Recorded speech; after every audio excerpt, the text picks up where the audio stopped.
I, I, Adow Kalil Jubat, Adow Kalil Jubat, do hereby swear do hereby swear that I shall give the truth, that I shall give the truth, the only truth, and the whole truth, and the whole truth. So help me God. So help me God.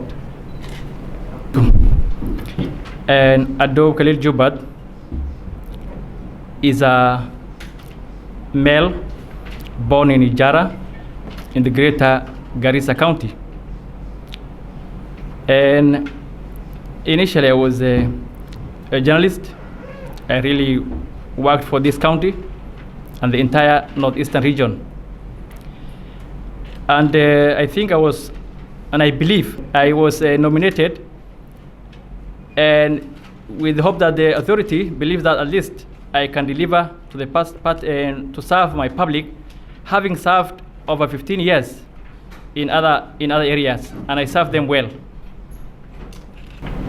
Being a holder of Bachelor in Mass Communication, and means the department is Trade, Enterprise Development and Tourism, which is a big sector, needs a lot of knowledge, a lot of experience on that sector. How do you think your education qualification is relevant to the department you've been nominated to? CEC, as provided by the law, is somebody who is at managerial position, and CEC does not operate on a vacuum. We have technical people who can really help you on areas you think you have shortcomings. So as a CEC, if I'm approved by the Honorable House, I'll be somebody who is willing. Journalists do listen to people. They do observe people. They do read a lot of material. So I think it will be easy for me to catch up where I think they is because I think human beings are not an oasis. Human beings always their shortcomings, but I'll be much willing to work. And even this house, where we think with the shortcoming, we all belong to this county. I think I can be always open to go for consultation, so I can get. But I think the training is really relevant to what I'm supposed to do. If you look also, my speaker is bachelor's option PR. That also be my option there. So I think in relation to what I've did, I can really do, because that's just the way I said, trade, tourism, and entrepreneur is all about communication. It's about identifying your potential and making sure those potentials are exposed to the market they deserve. So, Honorable, I believe my training is highly tailored, to take care of that docket. Thank you. The other one is about, I think you are a person who does journalism. And I think I must have seen you in the social media most of the time, personally. And the people were asking you, are you conversing for this position? What was your posting in relation to this position? What was your social media posting in relation for you to be nominated to this position? I think at the world we are today, unless you don't want to change with time, you cannot avoid communicating in social media. What is only bad is communicating inflammatory statements. I think I'm one of the populists. If you have seen social media when I was appointed, many people across political divide, across area, people are very happy with my appointment. Simply because in social media, most time I am always there to educate the young generation on what's happening. Secondly, and still I believe I'll be communicating, even if I'll be approved here, I'll be communicating when I want to send something to the public positively. And that also have no limitation in the Constitution. What is only bad is to use media badly. And that one I have never did it, and I will never did it. On my nomination to this position, I think the nominee and the nominating authority have considered the Constitution, because one, I have the right as a citizen of this country, as indigenous of Garissa County. The Constitution talks about balancing if you talk even regional balancing and even the clan balancing, I still qualified to be appointed. And if you talk about the qualification, it talks about first degree. It doesn't talk any other thing. In fact, other things are just subsidiaries. I also, first thing on tourism.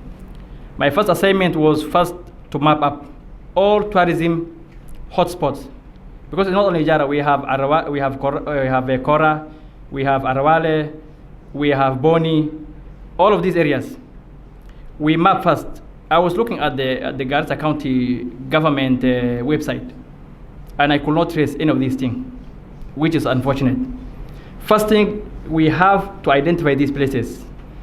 Secondly, ourselves, including me and these honorable members, we must encourage local journalism and local tourism. If I go to Sheikh Bini and have a day with my children, and you come from your ward and you also visit, I think that's the starting point. Before we expect other people to come from outside, we must own our county. We must start visiting our good sites.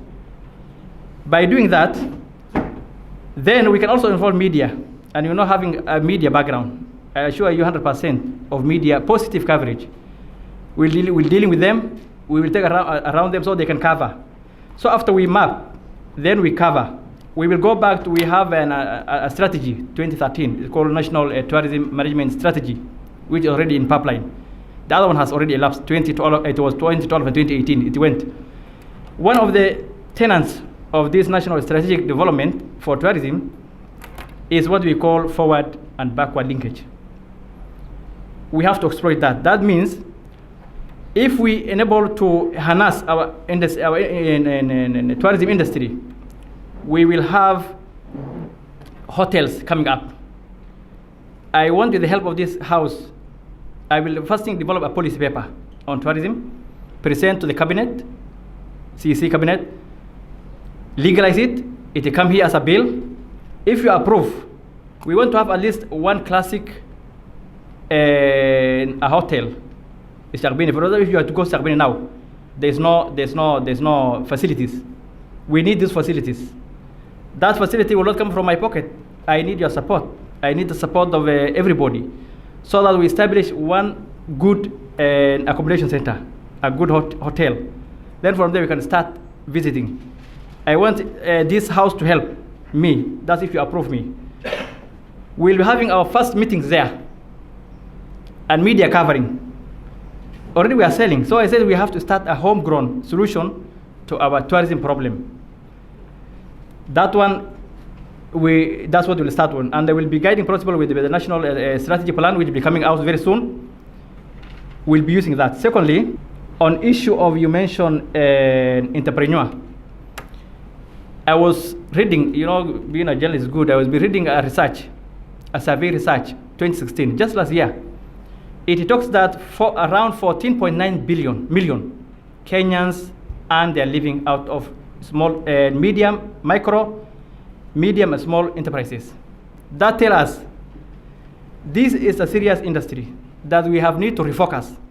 We have to allocate some money.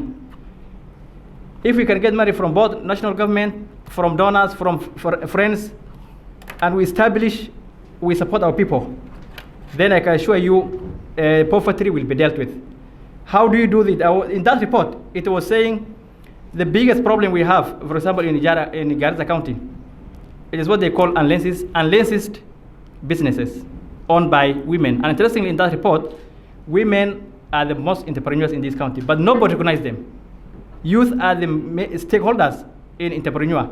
I assure you, I empower those two with your support. We empower so that we make sure that women can get the funding, be it from the national government, then supplemented by our county coffers. You mentioned some issues, what we call the red taps. It's true. What is killing business in our areas, and generally in Kenya, even according to that survey, is we have a lot of repetition of licensing. And I think when Shima was in that time in the 11th Parliament, this was the issue they have been talking.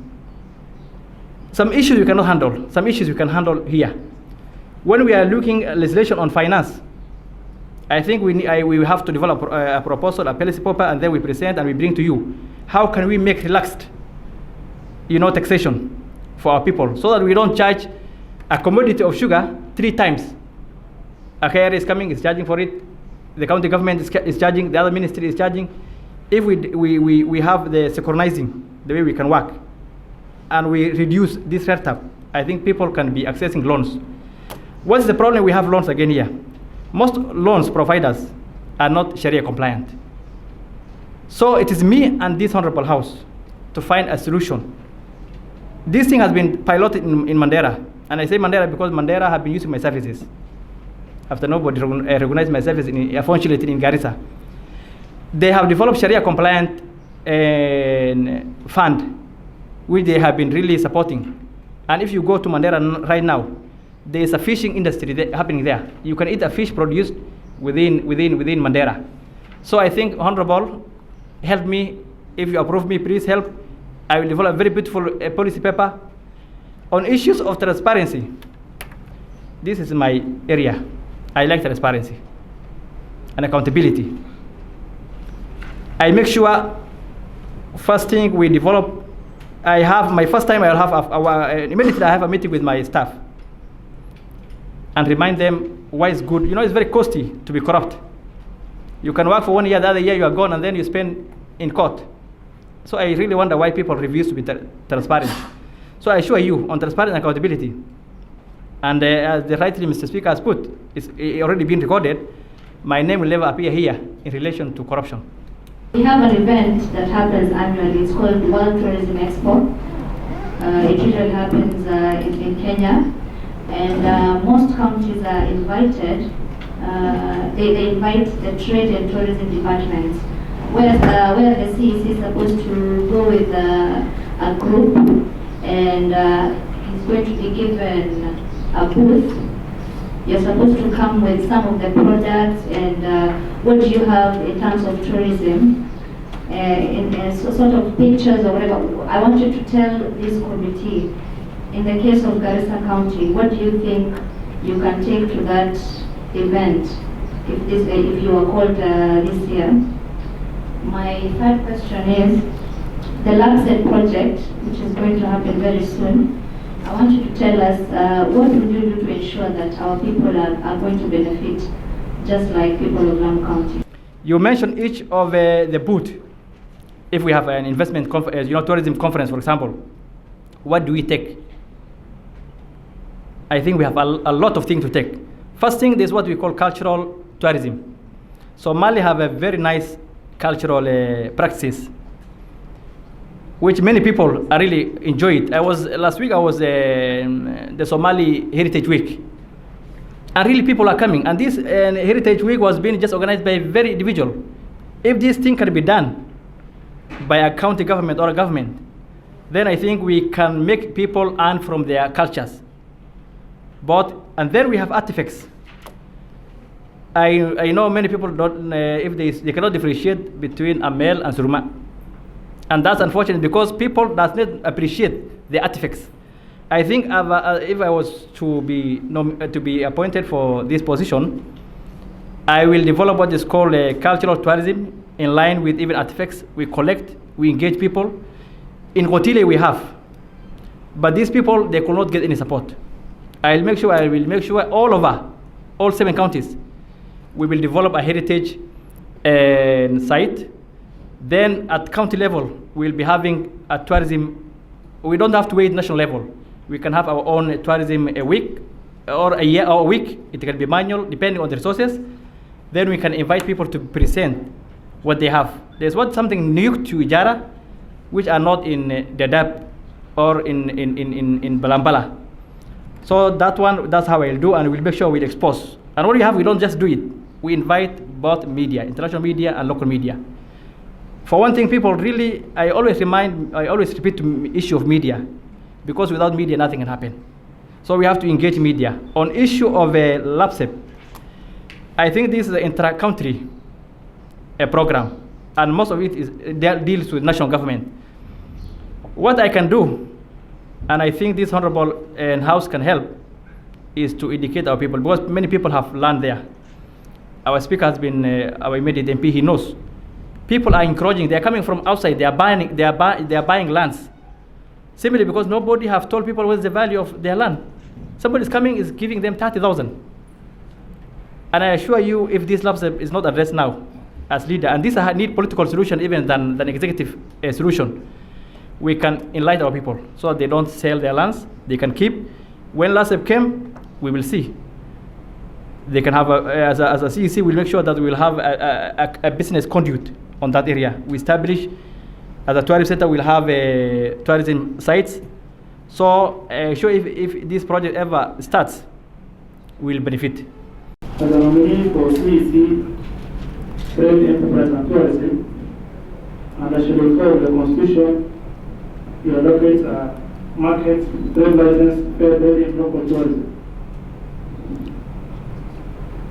This being your responsibility, what measures and plans do you have in enhancing revenue generation in our county so that we reach the target? People are paying their dues. Faithfully, people are paying. But we had a gap, and I remember this house, and I was a journalist. Some people are being investigated over misusing revenue. If we can address those loopholes, we provide a digital system of collecting our revenues. That's one we can address. Fighting corruption within the revenue officers is an issue. Thirdly, we must have to educate people first. If you tell people why they need to pay revenue, and you show them by giving them the value added, by providing them with facilities, they will appreciate and they will pay.